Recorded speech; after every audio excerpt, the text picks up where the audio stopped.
Haleluya, haleluya, inshuti bavandimwe bene data, amahoro y'Imana abe muri mwe. Yo basuhuza, nitwa Evangeliste Eric Nshimiyimana. Nifuje ko tuganira ijambo ry'Imana cyangwa se dusangire ijambo ry'Imana ririmo kumfasha muri iyi minsi. Ni ijambo dusanga mu gitabo cy'Abami ba mbere, ibice 18 duhereye ku murongo wa 36 tukageza kuri 39. Reka dusome mu izina ry'Umwami wacu Yesu Kristo. Haranditswe ngo, nuko agejeje igihe cyo gutamba igitambo cya nimugoroba, Eliya umuhanuzi yegera igicaniro aravuga ati, Uwiteka Mana ya Abrahamu na Isaka na Isiraheli, uyu munsi bimenyekane ko ari wowe Mana mu Bisiraheli, kandi ko ndi umugaragu wawe, nkaba nkoze ibi byose kubw'ijambo ryawe. Nyumvira Uwiteka, nyumvira, kugira ngo aba bantu bamenye ko ari wowe Mana, kandi ko ari wowe ugarura imitima yabo. Uwo mwanya umuriro w'Uwiteka uramanuka, utwika igitambo cyoswa n'inkwi n'amabuye n'umukungugu, ukamya amazi yari mu ruhavu yose. Maze abantu bose babibonye bikubita hasi bubamye, baravuga bati, Uwiteka niwe Mana, Uwiteka niwe Mana. Haleluya. Imana yacu ishimwe kandi ihabwe icyubahiro. Aya magambo cyangwa iri jambo ririmo riramfasha. Narihaye teme ivuga ngo bimenyekane yuko ari wowe Mana. Uyu munsi bimenyekane mu bugingo bwawe yuko Uwiteka ari we Mana. Uyu munsi bimenyekane mu mibereho yawe ya buri munsi yuko Uwiteka ari we Mana. Uyu munsi bimenyekane mu kazi ukora yuko Uwiteka ari we Mana. Uyu munsi bimenyekane mu muryango wawe yuko Uwiteka ari we Mana. Uyu munsi bimenyekane muri sosiyete ubamo yuko Uwiteka ari we Mana. Uyu munsi bimenyekane muri quartier ubutuyemo cyangwa ubamo yuko Uwiteka ari we Mana. Uyu munsi bimenyekane mu gihugu cyawe yuko Uwiteka ari we Mana. Uyu munsi bimenyekane mu gihugu urimo, niba uri n'umunyamahanga muri icyo gihugu, ariko bimenyekane yuko Uwiteka ari we Mana. Haleluya.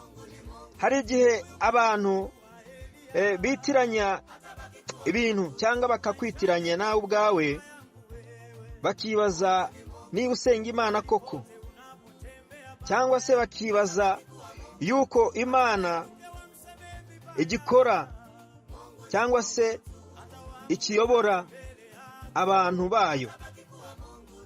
Aya magambo dusomye ahangaha cyari igihe Abisirayeli bari barahindutse, bagira imibereho mibi itubaha Imana, imibereho yo kuramya ibigirwamana Ashera na Bali, imibereho yababaje Imana cyane, kandi bari abantu bayo Imana yari yarakuye basekuruza babo mu gihugu cya Egiputa, ndetse ikababwira iti, ntimukaramye izindi mana bigirwamana, ni nge Mana yanyu mukwiriye kubaha, mukwiriye gupfukamira, mukwiriye kuramya, mukwiriye gutambira ibitambo.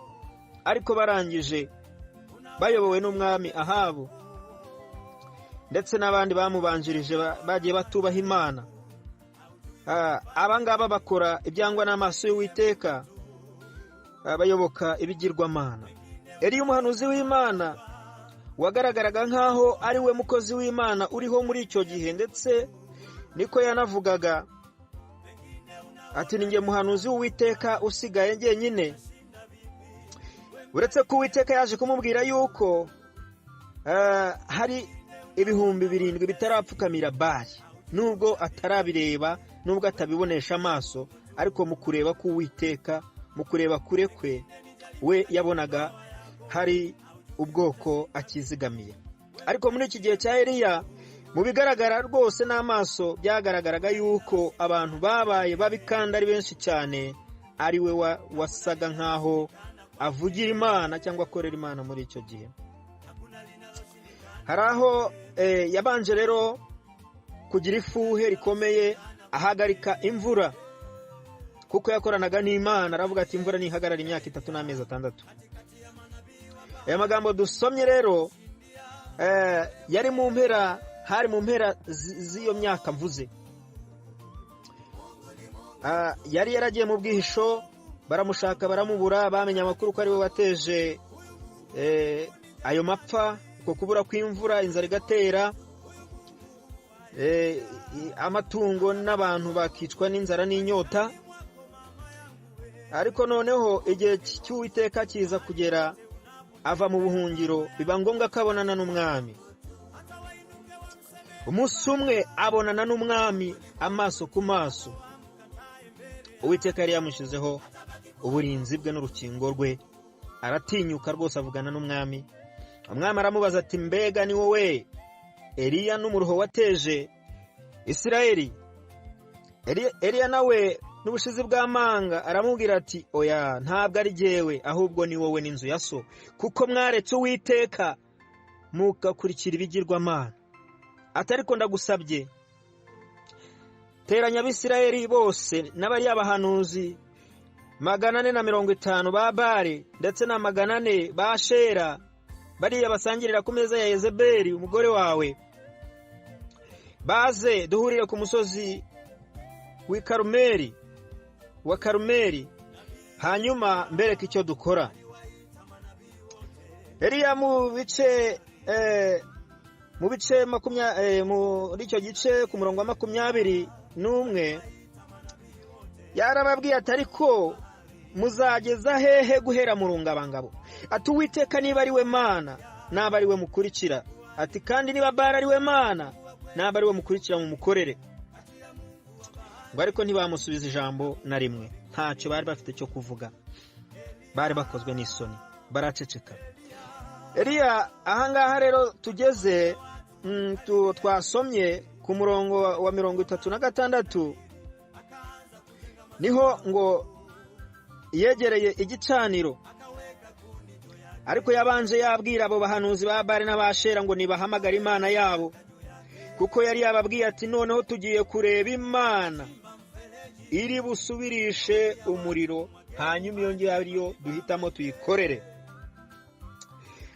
Eliya yarababwiye ati ngaho nimubanze mutunganye imfizi yanyu, nanjye ndatunganya iyanjye. Babanza barayitunganya, bacana batunganya igicaniro, ariko bahamagara Imana yabo, barikebagura bigeraho amaraso ava mu mibiri yabo, ariko izo mana zabo zanga kubumvira. Ageraho abashinyagurira, arababwira ati yewe, atubanza Imana yanyu yazindutse cyangwa yasinziriye cyangwa harahiganye, nimukomeze muhamagare yenda irabumva. Ariko yarazi yuko rwose barimo kurushywa n'ubusa. Birangira bahebye, arababwira ati noneho nanjye igihe cyanjye kirageze ngo negere mpamagara Uwiteka. Niho dusomye ngo nuko agejeje igihe cyo gutamba igitambo cyane mugoroba, Imana ishimwe, Eliya umuhanuzi yegera igicaniro, aravuga ati Uwiteka Mana ya Aburahamu na Isaka na Isirayeli, uyu munsi bimenyekane ko ari wowe Mana mu Bisirayeli, kandi ko ndi umugaragu wawe, nkaba nkoze ibi byose kubw'ijambo ryawe.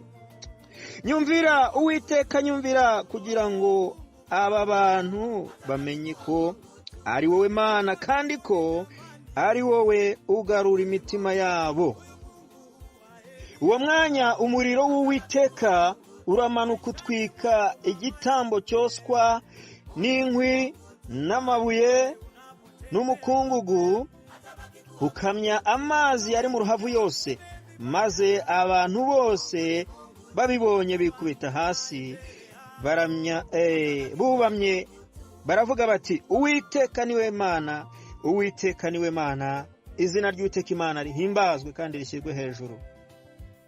Nshuti muvandimwe, ndagira ngo nkubwire ngo hari ibintu byagiye birwanya ubuzima bwawe, hari bituma udashyikira Uwiteka nk'uko bikwiriye, hari bikujyana kure y'Imana bikaguheza mu rungabangabo, hari ibikuzengurutsa umusozi, hari ibirwanira mu ngingo zawe, hari imirimo ya kamere irwanira mu ngingo zawe, yenda n'irari ry'ubusambanyi, yenda n'irari ry'iby'isi, yenda n'urwango, yenda n'ivangura ry'amoko cyangwa se irindi iryo ari ryo ryose.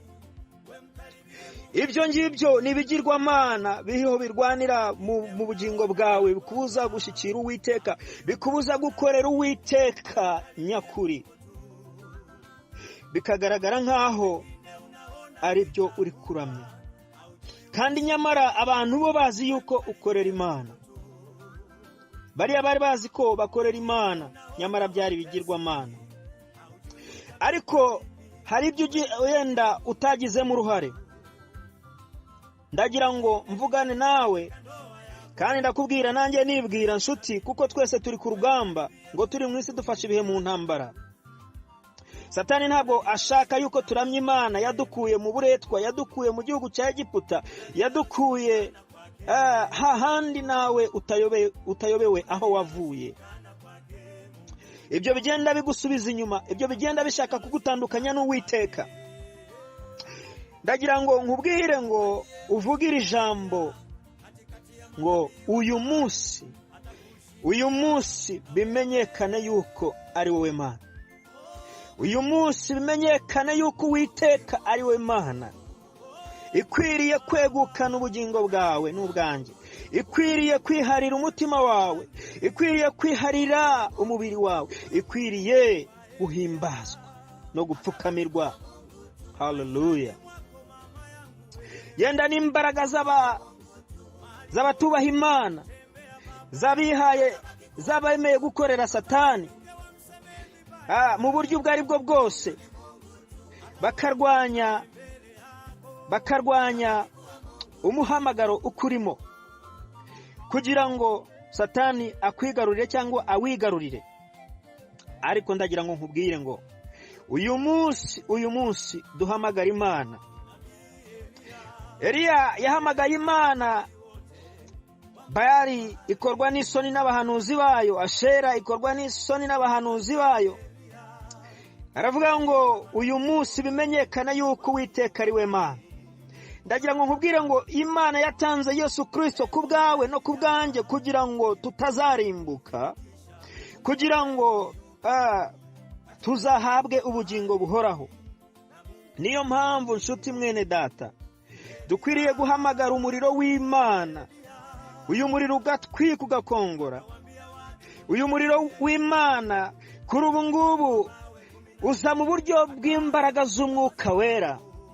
Za mbaraga zisanga umuntu wari mubi cyane agahinduka, abantu bakibaza bakavuga ati si uyu ni wa wundi twabonaga.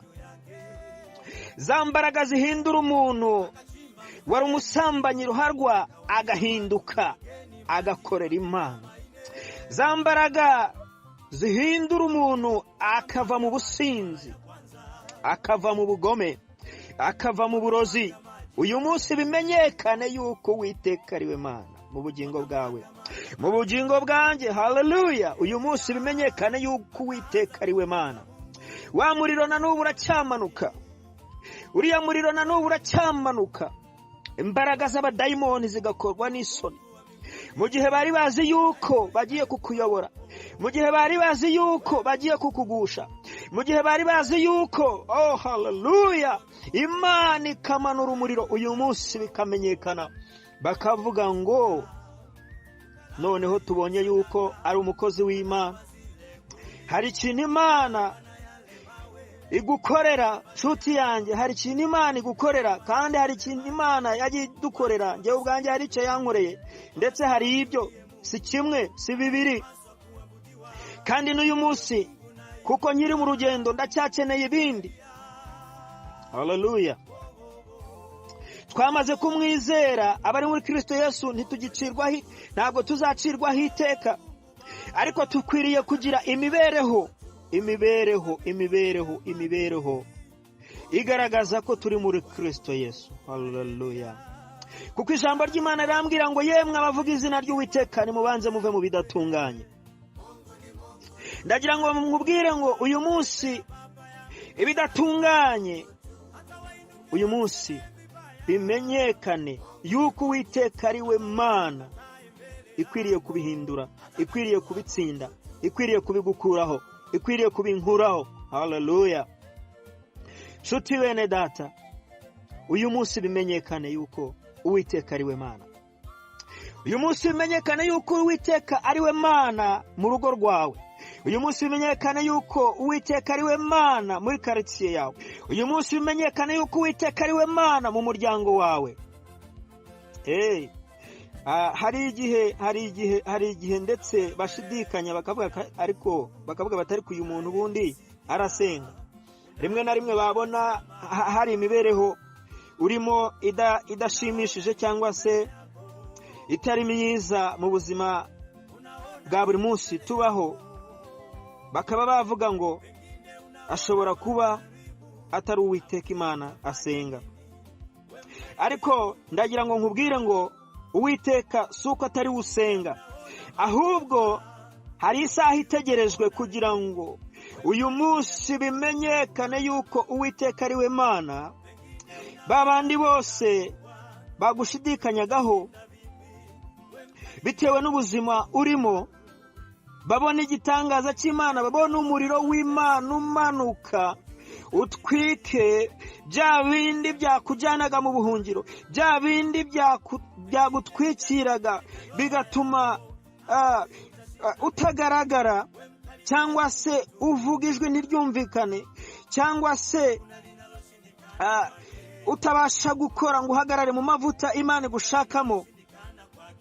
Byaba ibyo Satani yaguhagurukije, cyangwa se byaba ibyo nawe wagizemo uruhare. Ufite urufunguzo uyu mwanya rwo kuvuga ngo uyu munsi bimenyekane yuko Uwiteka ari we Mana.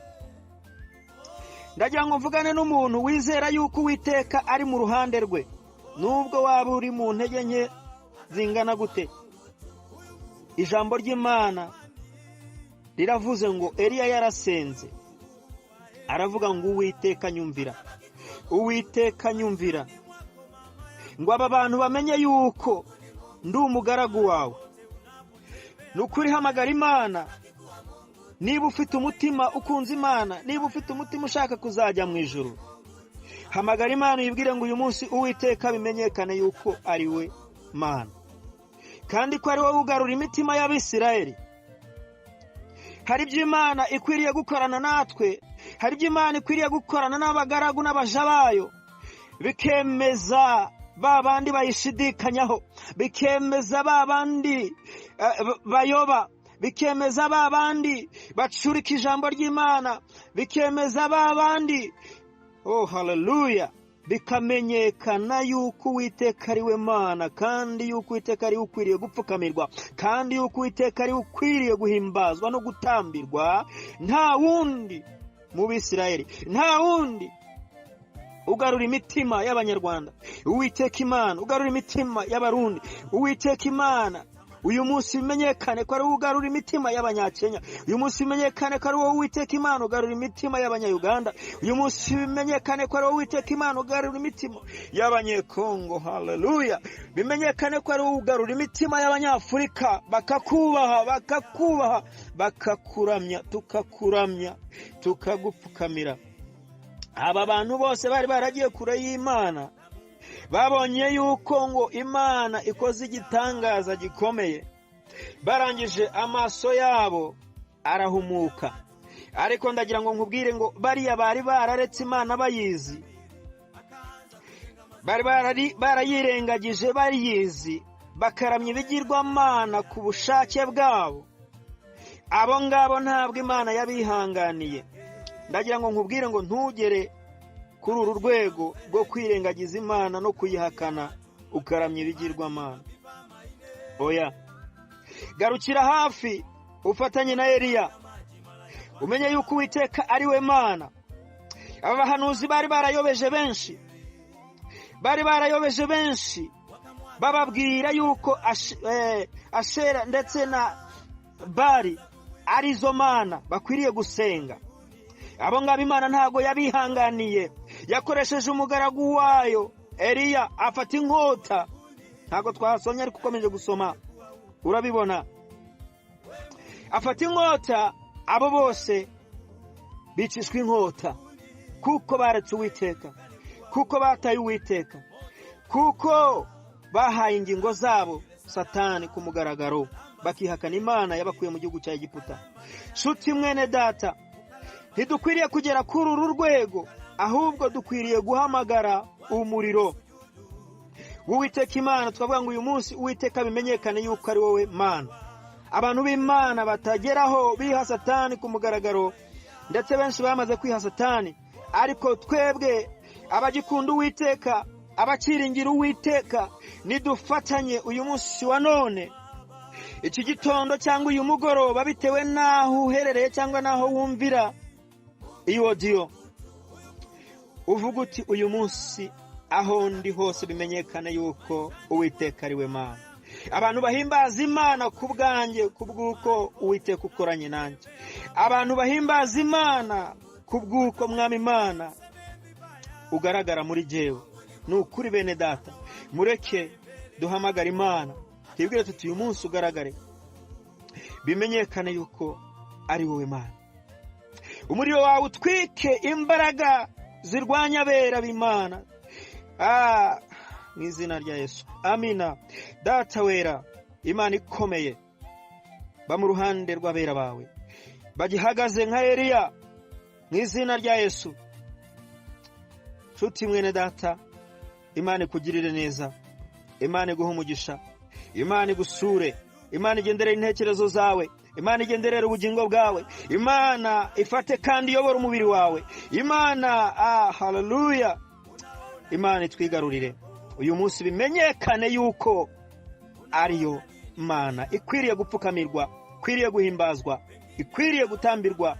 Haleluya. Imana ibahe umugisha kandi bagirire neza. Shalom shalom. Mwari kumwe na Evangeliste Nshimiyimana Eric. Imana ibahe umugisha.